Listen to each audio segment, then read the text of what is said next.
Hi there, this is Ali Salarian, broker at REMAX Success Realty. And as I promise you, I'm going to come every while, do some analysis, find some opportunities with any news comes out there about real estate. So, as you know, my preferred journalist Andrew Chang, 9 months ago, he came with a video or a material talking about born in 90s, how likely is it that you own a house? So that was the title of his material, and he was clearly talking about if you born back then, how likely you own a property in today's market. So I will run his video as usual here, but I will post the link to this video down below my video, and so you can go. It's like around 9-10 minutes. You can go anytime and have a look at that video. It's very interesting. So he started the video here, as you see. He said, if you born in 1999, so you are 25 years old today, so you are one of the 2% owns property in Canada. However, if you're born in 1990, meaning 9 years older, 34 years today is your age, you are likely one of the 33% owning a house in Canada.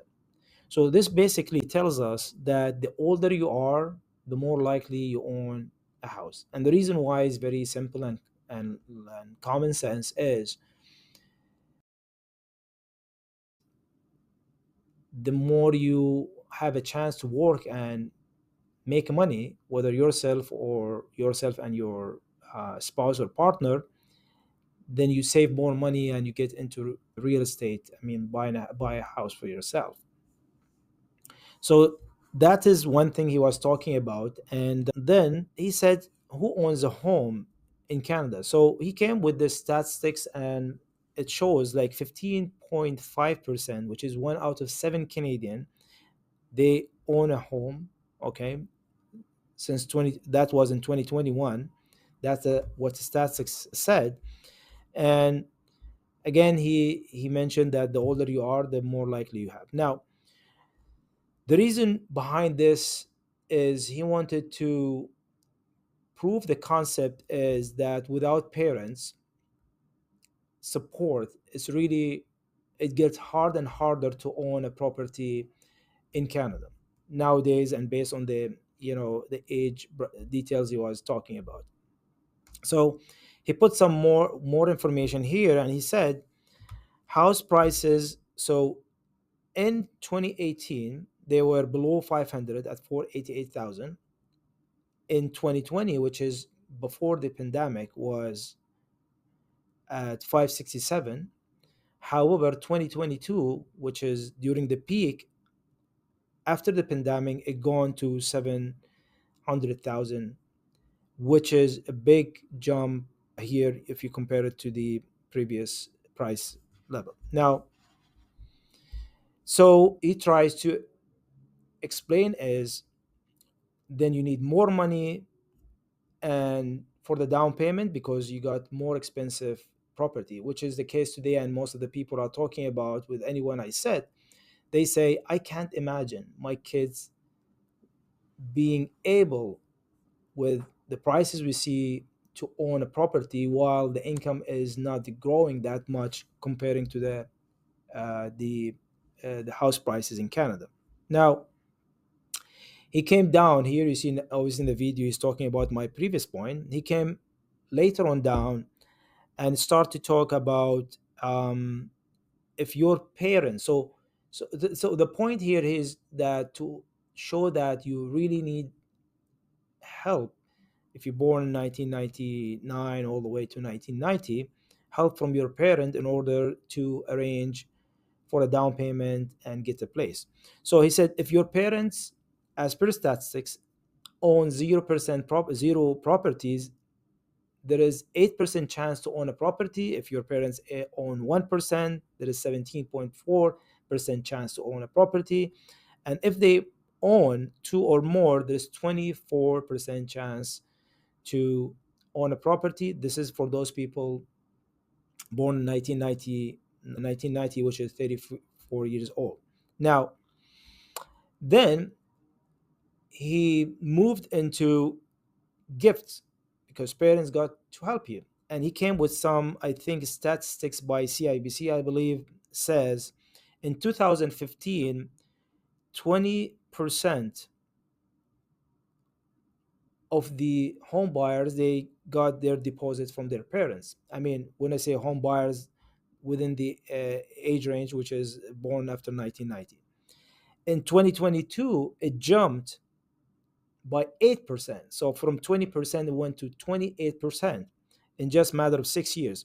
And he put a range of the deposit between 50 to 80,000. That's what they get help. Now, furthermore, he said the parent participation could be in a form of whether gifting the down payment or they become a co borrower on the mortgage, and they help with the to be on the like as a borrower to help their kids to be to pay the or to pay the payments, and to help them to be qualified to be in fact for the mortgage, or help them with the payment in some other forms. Now, then at the end he came with a concept which is very interesting to me. He said living inheritance passing down wealth, meaning, and he mentioned a word or a term, caste. So means if your parents are from a caste, own the property in Canada, that is highly likely to own a property because they own the property. Now, here is my take. Two things. Number one, let me talk about the caste. I know some countries they have a caste. If you are an owner of property or a farmer, whatever is your caste is, then the next generation they will live within the same caste, and even sometimes some governments they treat them the same way. If you are not, then you are in trouble. Let me put it this way: in the western system, the capitalism system, including in Canada, there is no such things, or it doesn't work. I'll give you an example. If, let's say, your parents own zero property, and you become good in as an income producer, and you saved money and you were able to buy a house. Why? Because you could, or you were a good kid, you got high marks in the school, and you went to the OSAP, helped you with 5 to 7 years, and you got really good education with top job, and you were able to buy a property regardless whether you have a parents or divorced parents, or they help you or they didn't help you, or whether they pass a property to you or not. So in fact, I know many people even didn't have a parent, but they could manage to buy their own property.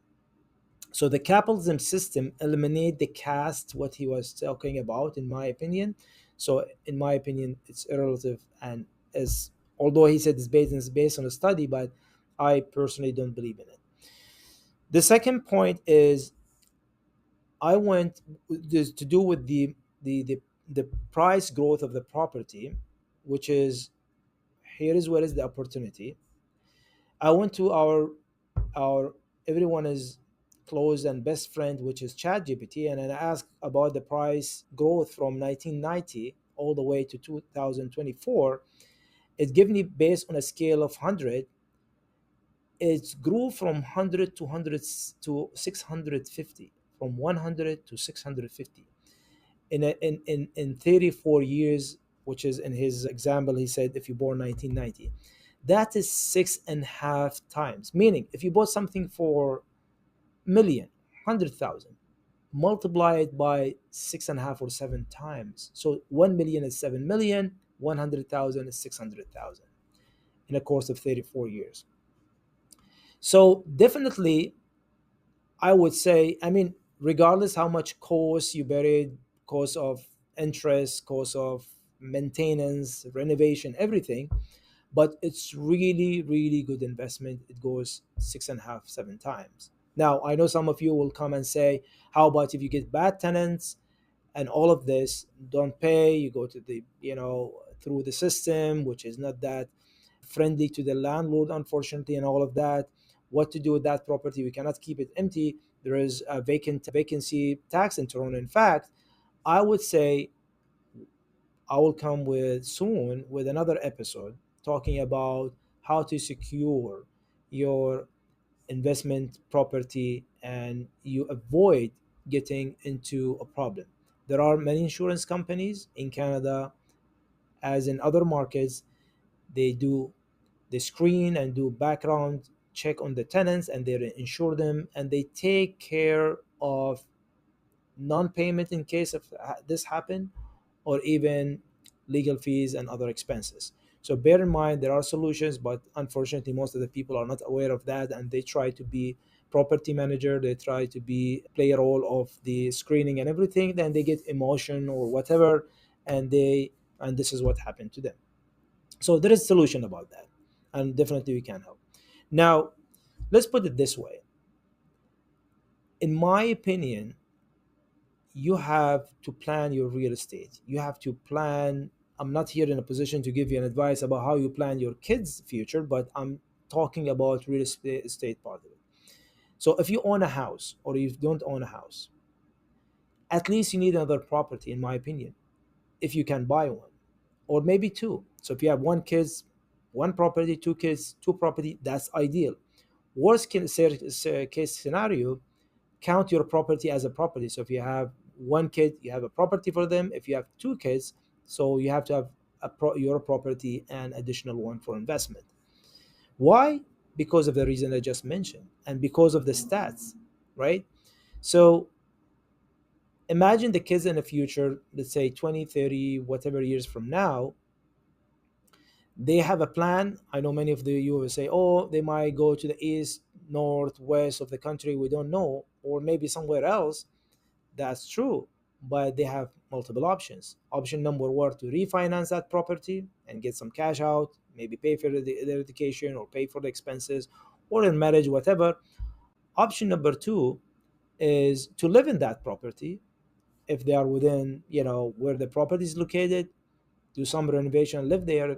Let's assume is a prime location in downtown somewhere.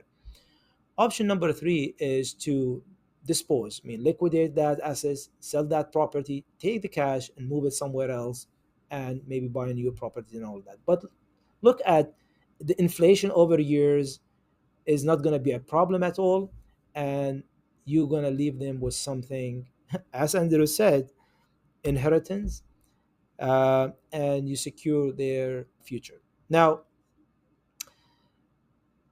in Remax Success Realty, we are not just an agent try to sell or buy for you. We plan your real estate. So get in touch with us. Our information below this video. I wish you all the best and successful real estate. Bye for now.